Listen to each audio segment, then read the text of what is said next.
Thank you very much, Jenny. Thanks for the PowerPoint presentation. I love the mention of the furniture polish at the end.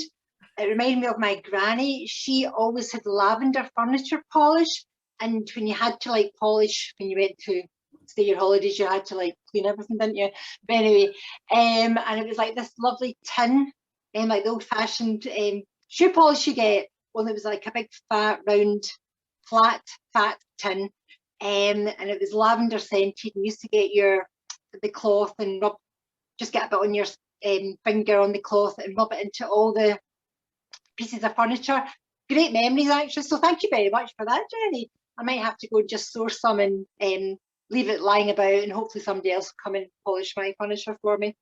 But anyway, we're not here to talk about polishing furniture. We're here to talk about growing herbs and how we can use them. Now, often you see signs saying, please keep off the grass, please do not touch the plant. But where herbs are concerned, it's please do touch the plant. But first of all, before I start talking about the herbs as such, I want to start making my cup of tea that I'm going to enjoy later on during Q&A. I've got some dried chamomile flowers here. So I'm going to put in a teaspoonful. Oops, like, oh my goodness gracious, like so. Put that to the side. And I've already started to chop up some fresh mint leaves in this cup here, but I'll just grab a few more from my jar here and just tearing them roughly. And my very posh flask, I will just fill my cup, both cups, because I want to have chamomile and a cup of mint.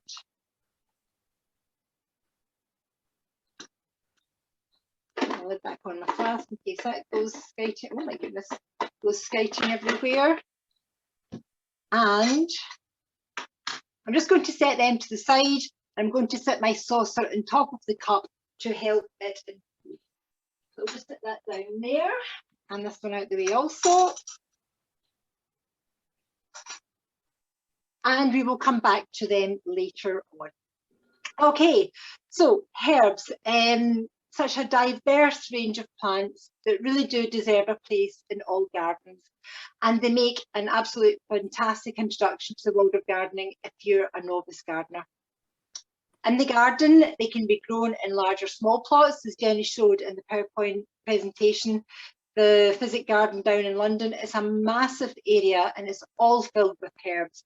But many of us, most of us, in fact all of us, will not have that size of garden to play about with. So the herb wheel is a great idea, or just to even grow some in containers.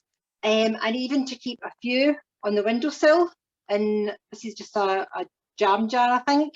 And this is chives that I've already cut, and I'm going to just set them on the windowsill and just pick away at them, so I don't have to go outside in our miserable May wet weather. And Jenny's opening slide had a picture of the chives that had the lovely pink kind of furry ball flower. This is a little bud just ready to burst out, and they're edible as well, and it's actually a really nice sensation eating one of them. So a few herbs sitting on the windowsill is ideal for adding to your cooking and baking as you go. Now you can savour their flavours in the middle of winter as well. As Jenny suggested, we can dry them like these chamomile flowers that have been dried and store them in a jar.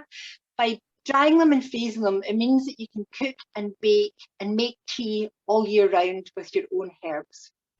And of course, handling them, smelling them, cutting, tasting herbs are a great way to combine fine motor skills and sensory stimulation, and along with that all-important opportunity for conversation. So let's start having a look at the herbs that I have here. This one is parsley. Now, I'm sure it's probably, well, in the west coast of Scotland anyway, the most common herb that is grown because it thrives in our damp conditions. Most herbs prefer a drier, sunnier location, but parsley will do in a shady location if that's the only place you can give it. And providing it's getting regular water, whether it's rainfall or you watering it yourself, it will produce a lovely crop of parsley all summer long. It's best grown as an annual, so once it dies, it starts to look ropey in the back end of the year, September, October time. I try and keep mine going throughout the winter time, but I really struggle. So this was a 49p plant that I bought out of a supermarket. They're available in many supermarkets, but mine was 49p, and it was quite a tiny wee thing. And I planted it up for a session that we did in the beginning of March. And here we are, 7 weeks later, and I've been using this, so it's grown hugely, and it's a fabulous herb to start off with if you've never grown any herbs. It's got quite a subtle flavour, a very fresh flavour, but it's not overpowering, a bit like some of the other herbs that you can work with. Chewing on its leaves and stems promotes fresh breath, so that's another good reason to maybe have it if some of your loved ones don't like brushing their teeth quite so much as you would like them to. So that's the parsley. I'll put it out the way. We talked about where we could grow the herbs. I am going to plant up some herbs in this rather big basket here. I don't know where I got the basket from, if I'm perfectly honest. People give me things because they know I keep things. And this is a coir lining that you can buy at the garden centres. It's probably designed for a hanging basket, if I'm perfectly honest, but it will squidge into my basket quite nicely. Now, it looks quite grand and quite posh for me, I have to admit, but I'm hoping to get out and about, starting to do live visits in the, well, I don't really know when it's going to happen, but sooner rather than later. How about that? The light at the end of the tunnel is getting brighter. So I'm going to pot up this basket because it's transportable and I can take it about with me. If I were planting up my own basket at home, I would just reuse something that I've already had before. This is a hanging basket from last summer that my bedding plants are in. So I could easily put herbs in something like this, and easy to pick from. Or you could even go smaller. This is a tiny little basket that I don't know, somebody gave me again. And just to even pot up one little herb in it would work as well. So this big basket here, the coir, as you can see, the wicker is very penetratable for, yeah, the water runs through it very quickly. How about that? So I need to line it with something that's going to hold the compost intact. And this coir liner will do that, but it will still let excess water eke out, remembering that herbs on the whole prefer drier growing conditions. My compost, the compost I want to use is nothing particularly special. It's just a general purpose compost. I'm just going to put a dod out here. And because I want the compost to be free draining, I'm going to add in some horticultural gravel, or this is pea gravel. Probably about 4 parts compost to 1 part the gravelly grit stuff. Just giving it a good mix together. This in itself is a great activity. Not everybody wants to get involved in gardening and growing plants and smelling plants, and that's fair enough. It's amazing how many people would like to get involved in doing this part of the activity. So always think of conveyor belts and production lines and try to engage as many people as possible. So that's looking pretty good to me. I'm just going to that up to the side so I can get my basket up now. Move my mint out of the way. Okay, I can see that. So I'm just going to fill with my hands because I'm a hands person. But remember, you can use scoops or tumblers. So compost in. It's not completely filled, but that's deep enough for me. And what I'm actually going to do is actually place each plant in position before I take it out of its pot. I'll explain why in a little minute. But as I'm handling these herbs, I would encourage the folks that I was working with to have a go, to have a handle of them as well, and talk about the perfume that I was getting from them and encourage them to touch it. And it's by touching and scrunching the leaves that the scent, the perfume is released. So it's important that you get people to rumble about them. How about that? And as much as they can look quite delicate, they are quite robust plants, so don't worry that you're going to snap them. And let's face it, if you do snap off a leaf, well, that's what we're going to be doing eventually. So you've got a piece of herb to start working with straight away. So this plant is oregano, commonly known as the pizza herb. Gives a nice wee pink flower during the summertime. Known as the pizza herb because when you walk into an Italian restaurant or a pizza restaurant, that smell you get, that's oregano, and it's lovely.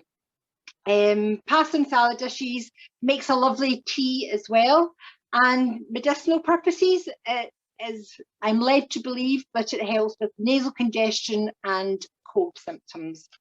I love it. It's a plant that I grow. And that's a good point. Jenny touched on it as well. Grow herbs that you're going to use. Don't be growing herbs that sound nice and sound romantic, because you'll not use them and they just grow woody and the leaves become unpalatable. So if you're a novice gardener and you're wanting to start growing herbs, use herbs that you know you will either use in cooking or making in a potpourri or to make soap with. So do a little bit of research before you jump in and buy herbs that you might not actually use. So that's my oregano. Next one up is chives. We use chives in our house for absolutely everything, basically. It's got nice frondy leaves, a complete contrast to the texture of the oregano. Nice to run your hands up, very kind of sword-like to look at, but certainly not sword-like to touch. Give off a mild oniony taste, so not everybody's cup of tea, but fabulous with potato and egg dishes. As I've mentioned, you get little edible pink flowers on them also. And if you're into culinary uses, you could take a well washed out jam jar, fill it with salt, and chop up some chives through the salt, mix it all together, put the lid on it tightly. And when you're cooking your potatoes or fish dishes, or even making a poached egg, putting some salt with the chive mixture dried through it just adds that little bit of flavour, and it's dead easy to do it, and it's a nice activity to do also as an extension activity, and you've got gifts to share with people, or possibly even sell at a Christmas fair. So I'm going to put my chives to the back. My taller ones are going to the back here. My next plant, this looks a wee bit pathetic, I'm sorry, but it's a wee young baby plant that I bought, but it'll soon come to life and it'll look fabulous. This is thyme. Wait.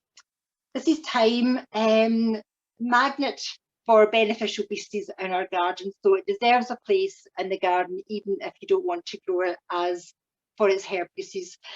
It's used in bouquet garnies, as Jenny mentioned, stews, soups, stuffings.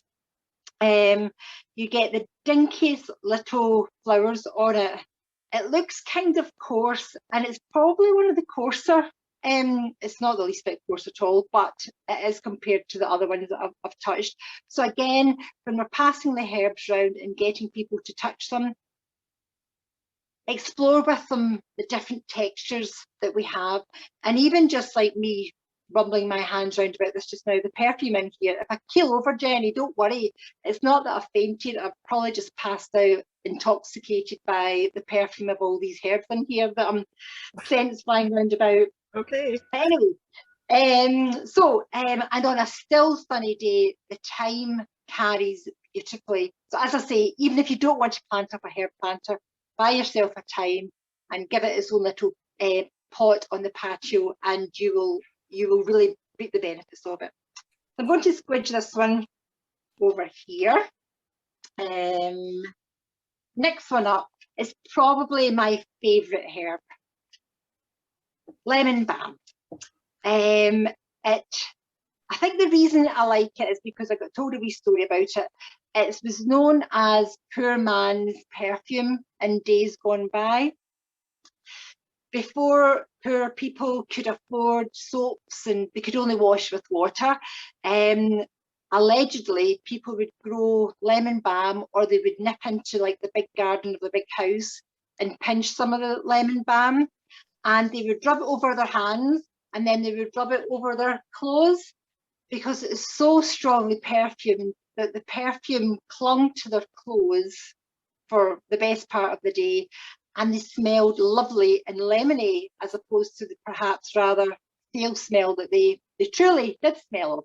But I don't know whether that's true or not, but I like it as a story, and I think it does true, because I do rub it on my clothes. I do have a shower, I have to admit, every so often, but the lemon balm is so perfumed, it's just beautiful. Same with the chives. Chop it up and put it in a jar with salt, and if you're perhaps cooking rice to have with a chicken dish, add that lemon balm salt into the rice when you're cooking it.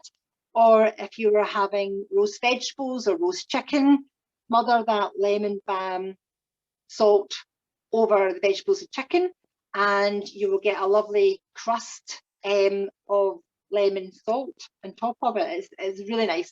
Have a go, have a try. What else? It's claimed to have a soothing effect on the nervous system.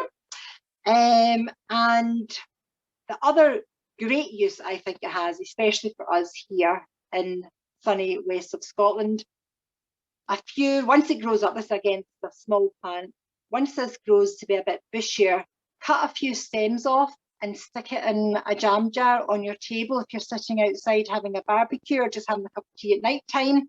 It does help to keep the midges away. So there is another good reason to have lemon balm. Last thing about lemon balm I want to share with you, I call it the noisy herb. I don't know if you can hear that or not, but it crinkles when you run your hand over it, and all the others are quite quiet. So I think of this as the noisy herb. I'm just going to pop that one in there. And the last one for just now is chamomile. Chamomile was the flowers that I've just put into my teacup. And here's a lovely label that shows the flowers when it starts to grow. Lovely and frondy, completely different again to the other four that I've just put into my basket. Really nice to run your hand over. The leaves can be used to dry for making in teas as well, but it's more commonly the flowers that are used. If you are choosing chamomile for drying to make a tea with, make sure and pick the Roman chamomile. That's the one that gives the flowers. You get another type of chamomile that is used for making a lawn, which is beautiful as well if you fancy having a chamomile lawn, but it doesn't produce the flowers and it's a bit more compact. It just doesn't do the same job as what I'm hoping this one to do for me. So it's going to go in like so. Okay, so I'm quite happy with the position of my herbs in my basket. Now they are going to grow up big and full and cascade out over the side, which will be even nicer. And I'm going to keep on cutting them so they're never going to get so big. So what I'm going to do now is I'm going to start packing the compost in and around. Hopefully you can see this okay. Yep, just wiggle them in. Now this is a good adaptive technique to encourage maybe those that are a wee bit more hesitant about potting up and not sure what to do. They need a wee bit more guidance perhaps, or they're scared to put things in the wrong place. Once you've supported them to have their plants in the right place, you can pack the compost in and around. Doesn't have to be perfect. because we're going to tidy it up in a while. The basket's awful big for this container, I've realised. But anyway, it's fine. Okay.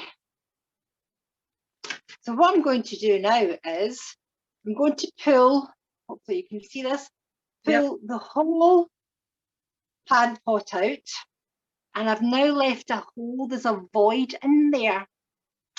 So hopefully when I squash the bottom of my pot like so, oh, lovely root ball, I'm going to twiddle it round and it's just going to slide perfectly back into its original position, and I'm quite happy that it's still in the position that I want it to go in. I'm just going to use my thumb and first finger to sort of, not to strangle it, but imagine I wanted to strangle it and just stop strangling it at the last minute, just to firm it in. Now I'm going to put my label beside it because they might recognise it in the future, but somebody else might not. So it's always good to leave the plant labelled. And I'm just going to do the same thing the whole way around. So we have our pot, sadly plastic, but I believe, I'm led to believe these are recycled plastic pots. So that's good. The plastic is at least getting another use. And I'll keep on using them until they expire completely. Pop that one in. Firm it down and round about. Now for the thyme, herb label in there.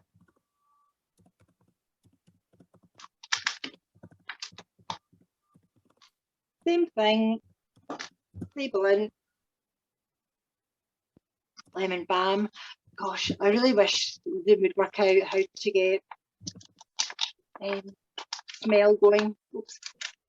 This has got such a good root system. I'm just teasing the roots there because I can't get it out of the pots. There we go. Wow, look at that. Desperately wanting to be potted on into something bigger. Label in. Then my wee furry chamomile.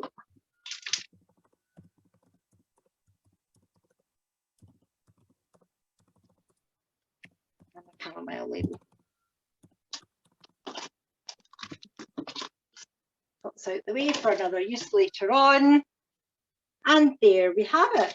I'm going to just fill in and around, but really the compost levels are fine. I don't want the compost any higher than what they were already growing when they were in their original pots.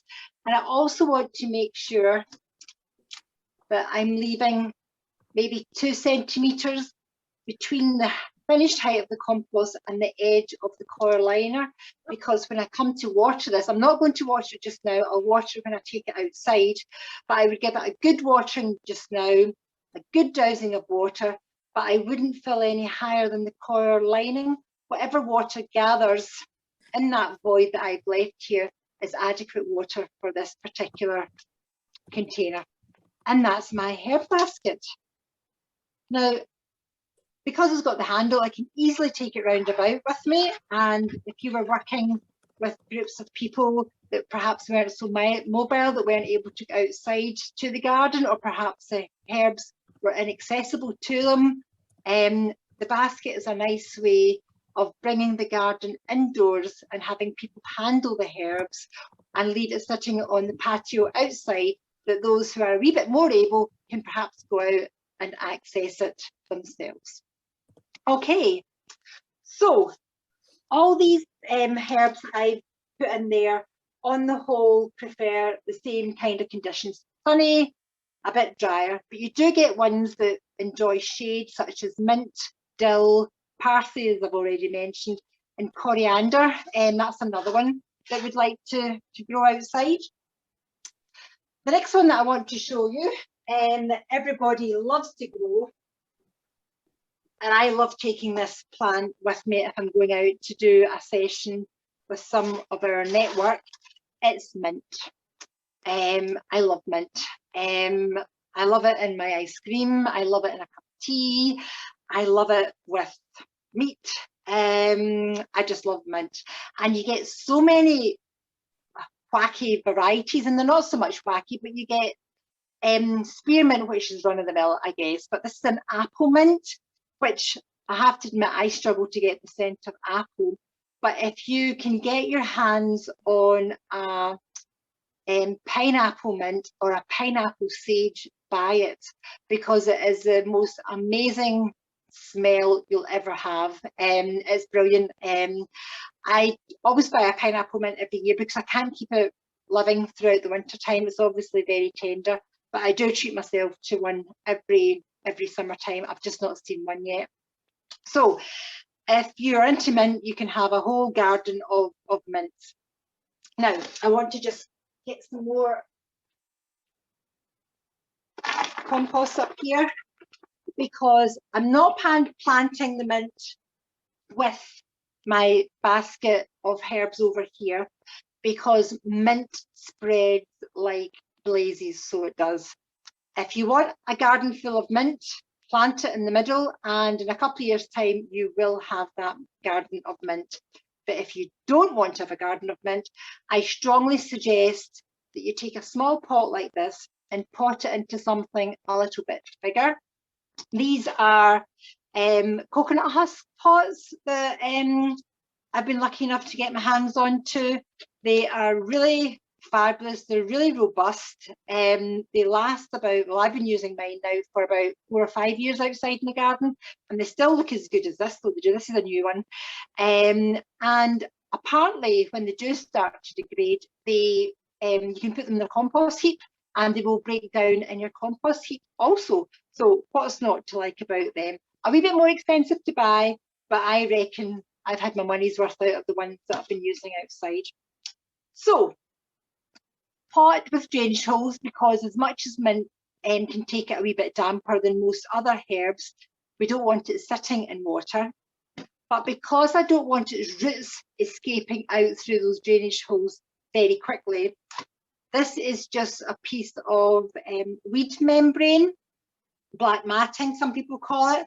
And I'm just going to place it at the bottom of my pot to cover these holes so that the roots can escape, but the water can still drip out through the black mat and come out through the drainage holes. So same thing, I'm not putting any more gravel or grit in here. There's a wee drop in here, but that won't matter, because the mint can take it a wee bit wetter if need be. So same thing, wiggle my pot in, and I'm just going to fill the compost round about it.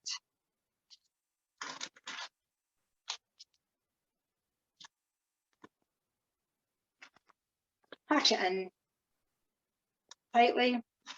Now this is a really clever pot. Maybe you can see this.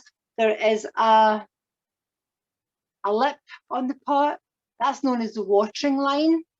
So again, only fill your compost to that line, and that means that the amount of water that this pot can take is already calculated for you. If I fill my compost to that line, when I go to water it, I fill the water until it's level, not cascading over the side, and that will drain out through beautifully, and that's me watered the pot perfectly. Pull my original plant pot out, label out for the time being, break off those roots at the bottom, you'll get out a bit easy. Oh. Now there you go. Look, this is a really young mint plant, and look at the root system it has already. It's absolutely fabulous, but it just shows how quickly it grows. I'll just tease some of these roots at the bottom out just a little bit, because they're starting to get a little bit knotted. Just pop that in there, firm it in a little bit more, pop my label back in,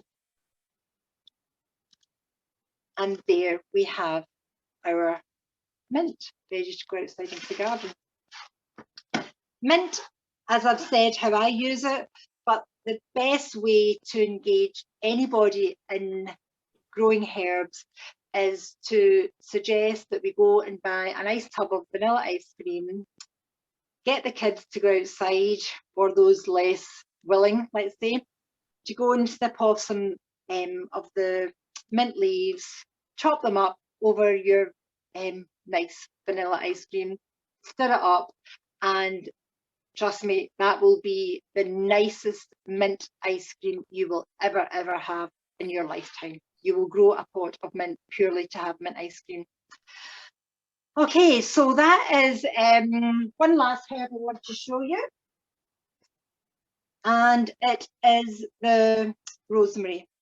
Now, this is just a really young plant, and I don't want to pot it on just yet because I know it's not ready to be done so, but I wanted to show you the rosemary because it's another of these plants that many people will grow in their garden, if not for colouring uses, for its decorative use, because you get a beautiful blue flower on it from midsummer through to late summer. It can become really big and woody and kind of ugly looking. The best way to care for it is once it's finished flowering, those lovely blue flowers, kind of lilac-y blue flowers are finished, cut it back quite hard, you know, don't be scared, and it will break away with fresh new growth next spring, give you this lovely stems and cuttings that you can use for cooking with, and you will then get lovely flowers again the following year. Okay, so I'm getting into a bit of a mess here, but that's fine. I think it's time we go back to my cup of tea to see how it's doing. It's probably starting to get a little bit cold by now, but that's not a problem. We've now got all these herbs growing all around us, and it's what to do with these herbs. And making tea is one of the nicest things you can do, I think, anyway. And it is so easy. I mean, as you've just seen, I did my mint. All I did was I just broke off some leaves, put them into my cup, filled with water, left it to infuse. Got one of these little tea strainers just to catch the, you don't really want to be chewing.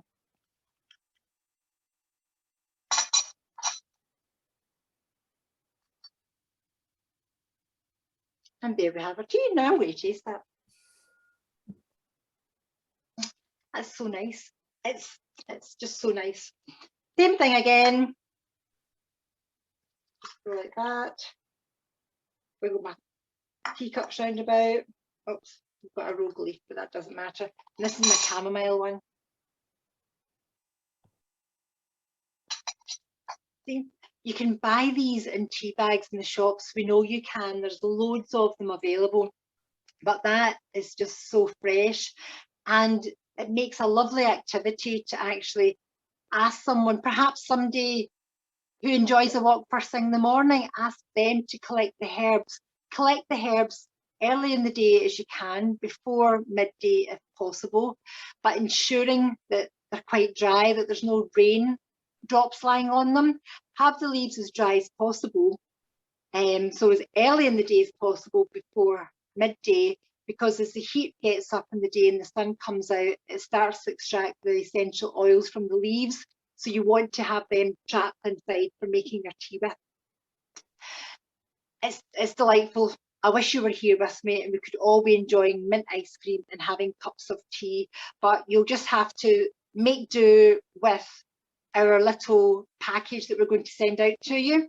We have got chamomile flowers to send out to everybody, along with our activity sheet, how to take tea in the garden, and it gives suggestions on possibly the preferred teas or the preferred herbs to grow for tea making, and how to collect the herbs, and how to dry them as well if you don't want to use them as fresh leaves straight into the cup like what I did with the mint. To dry them, just collect them in stems, bring them indoors, tie them upside down. I'll just pull a few of my mint out of my jar here. So these are my stems.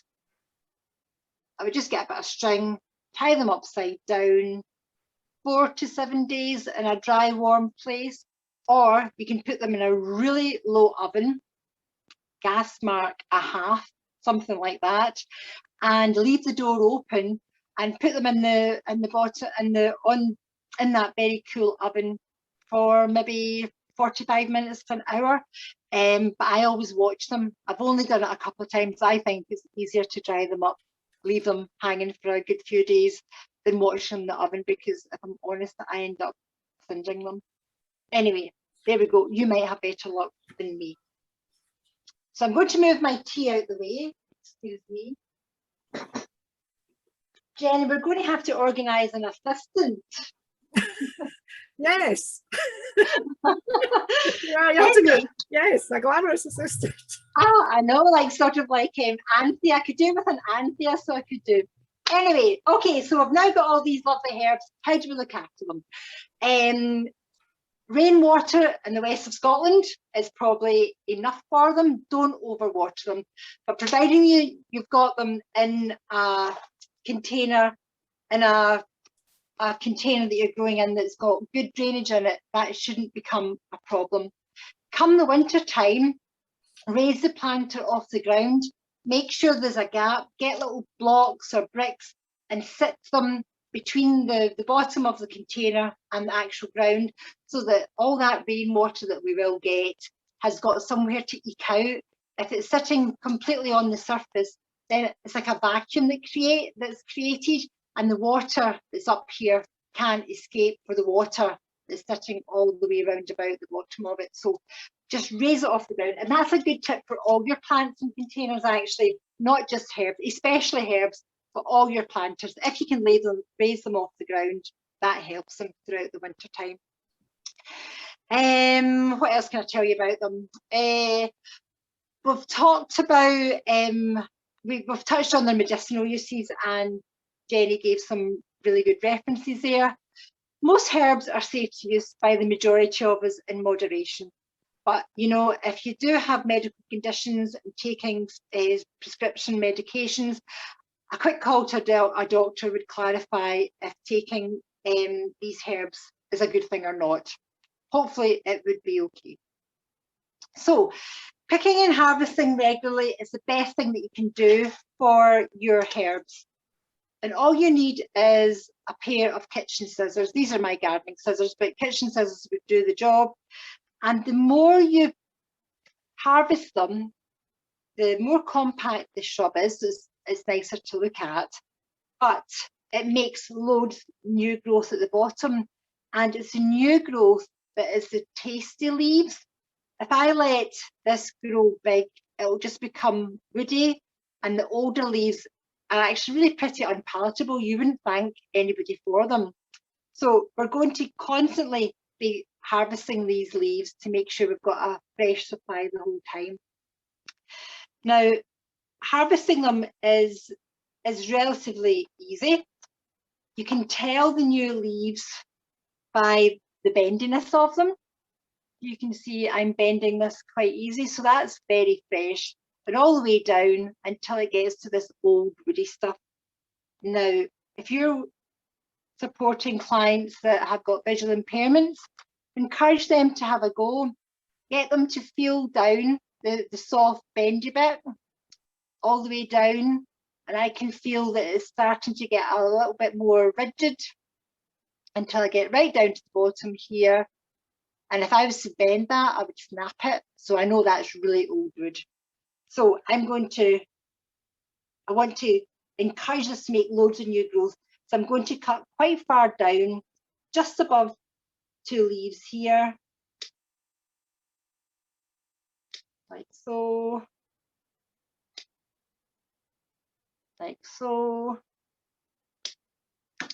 And I know that looks a bit bare and, you know, not very nice, but trust me, that will come away really, really quickly.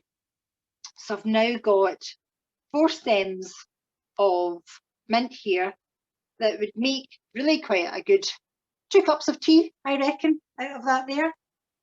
So harvesting regularly is really important. So now that we've started to harvest our herbs, what can we do with them?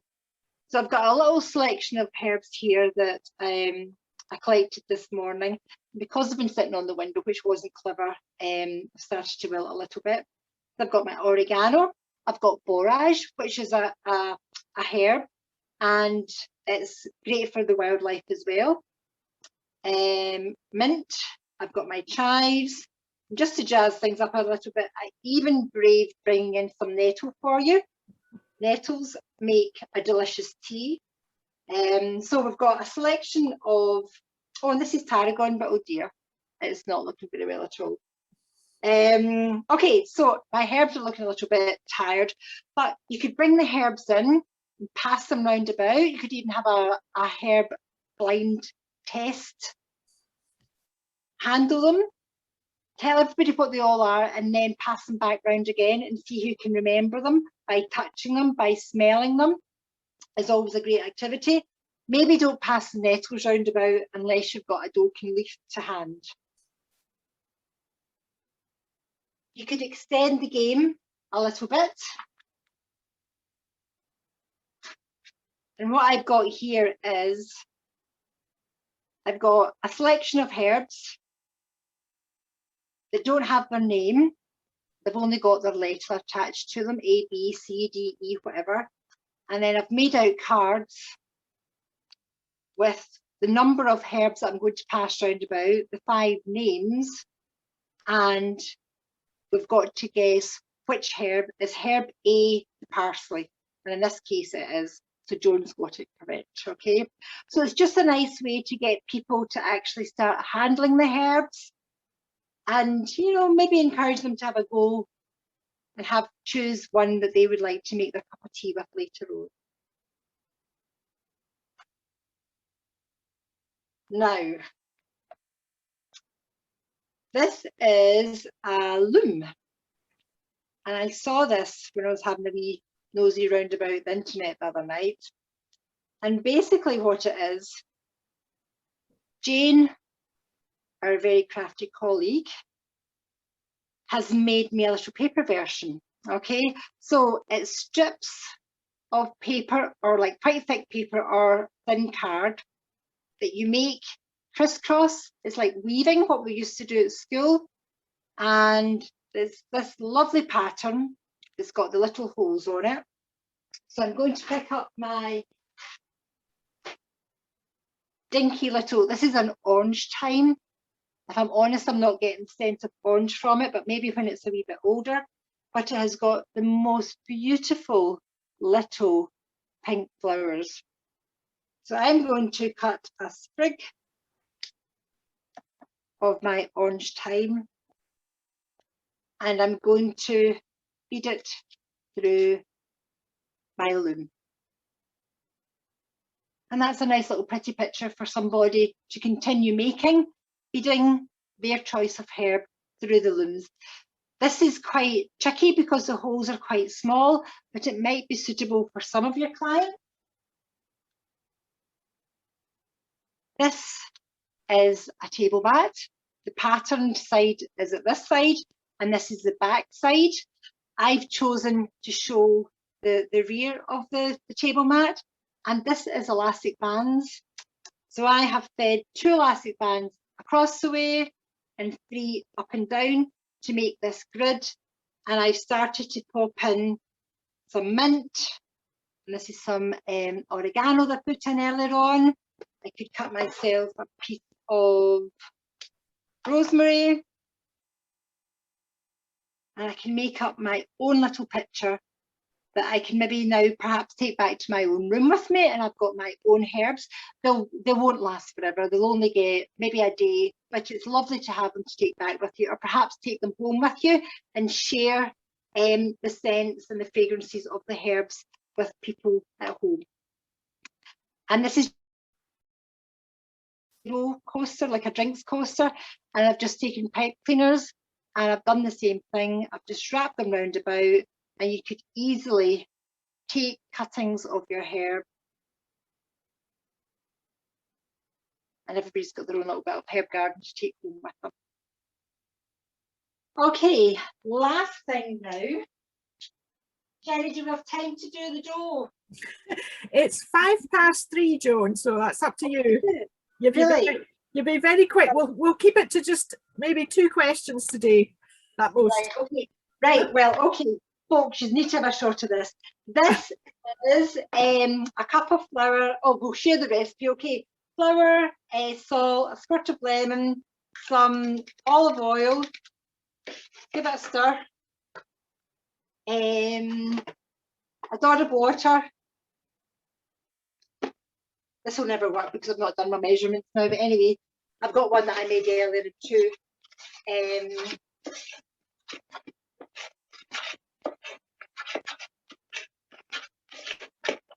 This is the dough that we're making. And you could actually bake it in the oven and get some type of bread or scone with it, but I probably wouldn't suggest it, not if you're working with all this compost and plants round about. But the idea is you cut your herbs, chop them up through it.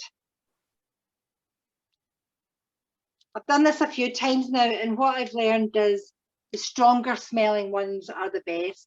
So I'm putting the rosemary through because I think that really probably one of the smelliest herbs.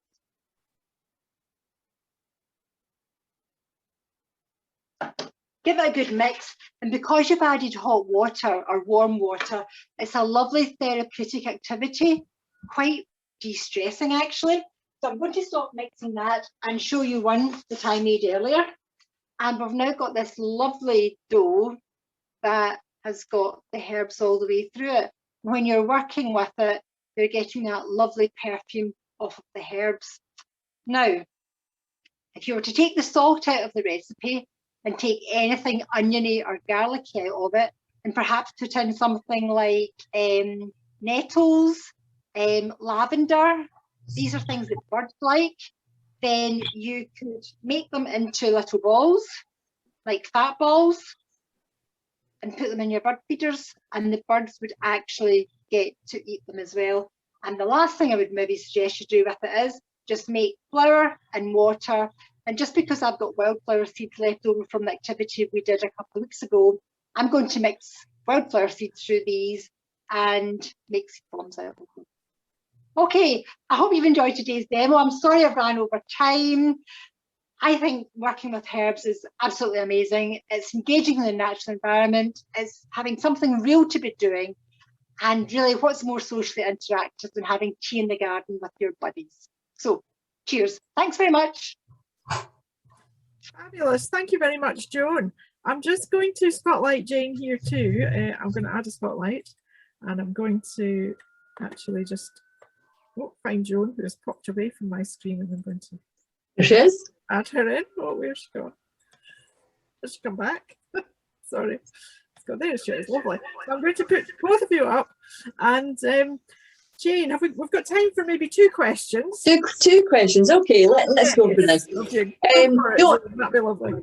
John, you used a coir lining in your basket. Is there any other type of lining you can use? Yep. You could even just get something if you've got like an old shopping bag. Do you know those bags for life? Or even like a plastic, your normal run-of-the-mill 10p Tesco bag that you get. You could use that as a liner, and as long as you slit some holes in the bottom so that excess water can go out, that plastic lining will do the exact same job, and it's giving the plastic bag another use. Compost bags, if you've emptied your compost bag, use the compost bag. Turn the compost bag inside out because it tends to be black, whereas outside are all multicoloured, but maybe you like multicoloured, so yeah. Okay. And Anna asked, did you say that you could eat the chive flowers? Yes, you can. You can. Okay. Yeah, absolutely. And I know somebody that used chive flowers as their wedding table decorations. They had bunches of chive flowers, and you were to eat them with the cheese board. Right. And how often would you water the herb basket? Okay. Allow the herbs to dry out every so often. There's some plants that I would always say, or that I would recommend, keep it feeling like crumble mix before you put it in the oven. That's sort of like flour, butter, sugary mix that we mix up, and then you put it in the oven. before the baked version. That's how you want to keep most composts feeling. But for herbs, I would give them a good douche of water and then really let them dry out, just to that point where you think, oh, I think they're too dry. Then, if it doesn't rain again, give them another good douching of water. Okay, and you mentioned salt. Is it rock salt or any salt, Joan? I use rock salt personally, but any salt will do. Any salt will do. And any tips on getting mint under control? Oh, Let's answer that one then. really, once it started to spread, just take a day out of your life and go and dig it up the best you can, and write yourself a big note never to plant it in the garden again. Okay, I think that's lovely, Joan. I thoroughly enjoyed that, and thank you very much. Thank you. Thank you. That's lovely. Thank you very much to Joan and Jane. And I just